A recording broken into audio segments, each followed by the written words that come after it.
Hey everyone, Matthew Wood here. In this video, I'll be discussing episode 2 of the Dopesick series currently on Hulu. I'm impressed so far on how well this series tells you the story of the opioid epidemic. We see Purdue Pharma in their sales meeting with their sales representatives telling them to say that what is happening with their doctor's patients, saying that if their pain comes back, it is breakthrough pain.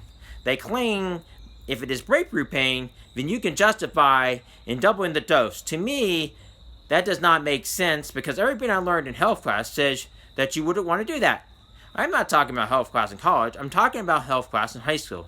And everything I learned in that class back in 1994 to 1998 said that you wouldn't want to do that. The salesman at first, when he heard that he should double the dose of the meeting, wonders if he should do that. The saleswoman told him their job is to sell, which means more money for them. She basically conveyed to him not to worry about the consequences of what may happen. His idea, let's get rich while we make people suffer.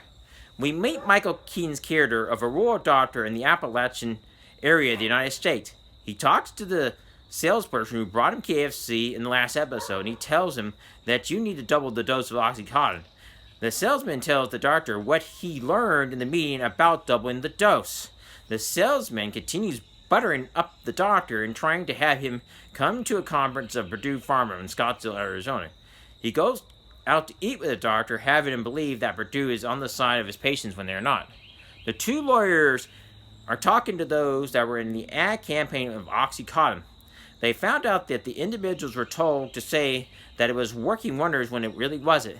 We later encountered an individual that lost her job, her home, and her life because of OxyContin. The FDA approved some special label to say that it was not as it was, but that was Malarkey to say the least. We find out that she says companies like Purdue Pharma get away with stuff like this. A kid who is poor who sells crack will end up in prison for a long time, while rich companies get richer. It reminds me of the book that I read back in college, The Rich Get Richer and the Poor Get Prison. In that book, it discusses how our criminal justice system is designed to go after the least of these, and the most of these get away with high crimes that cost us more.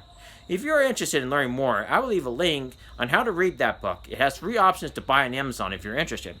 The DEA agent played by Rosario Dawson went to Kentucky to find out what was going on with OxyContin. She busted a kid who knew of when people came out of the clinic to get the doses of OxyContin. He jumped the person carrying the drug, and she intervenes and stops him. She later tells him a story about in Washington, D.C. that she had to live with the crack epidemic in the 1980s. It was a very unpleasant experience. It is something I unfortunately have not had to deal with myself. She tells him that he needs to consider a better path, and if he stays on this path, he could end up in prison or dead. The drug of OxyContin creates a euphoric response. Every time the user uses the drug, the user will develop a tolerance to the drug, and they need more. The more dose the individual takes, the more the individual will need. Again, this is stuff I learned in health class in high school. All in all, I give this episode 9 out of 10. I thought the story was well done and you stay engaged for the whole time of the episode. If you enjoyed this video, please like and subscribe to my channel. Please hit the notification bell to get notified of any videos in the future. Please share this video with your friends and family so my channel can grow. Thank you and have a wonderful day.